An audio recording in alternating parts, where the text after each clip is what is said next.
Hello வணக்கம். எல்லாம் எப்படி இருக்கிறீங்க? இன்றைக்கி ஃபாக்ஸ்டைலுக்கு பதிலாக நம்ம ரெனேயோட சன்ஸ்க்ரீன் கம்ஸ் மாய்ஸ்சரைசர் யூஸ் பண்ணி பார்க்கலாம் எப்படி இருக்குன்னு. நான் யூஸ் பண்ணிட்டு உங்களுக்கு ரிவ்யூ சொல்கிறேன். அப்புறம் நமக்கு பிடிச்சவங்க நிறைய பேர் இருப்பாங்க. அதில் ஸ்பெஷலாக ஒருத்தவங்க இருப்பாங்க. நாம் அவங்களுக்காக நிறையா பண்ணியிருப்போம், எல்லாம் விட்டு கொடுப்போம். வெயிட் அவங்க நமக்கு எதாவது பண்ணியிருக்காங்களா அந்த மாதிரி? அப்படி யோசித்து பார்த்தா எதுவுமே இருக்காது.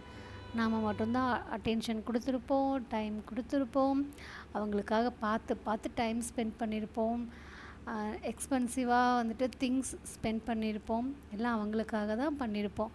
ஆனால் அவங்க நமக்கு எதுவுமே பண்ணியிருக்க மாட்டாங்க. பட் ஸ்டில் நம்ம அவங்களுக்காகவே தான் இருப்போம். அந்த மாதிரி உங்கள் லைஃப்பில் யாராவது இருந்தாங்கன்னா கமெண்ட் பண்ணுங்கள். பை த வே, யாராவது சாப்பிட்டீங்களா? சாப்பாடு ஸ்கிப் பண்ணாமல், ஃபீல் பண்ணாமல் சாப்பிட்டுட்டு தூங்குங்க. டாட்டா.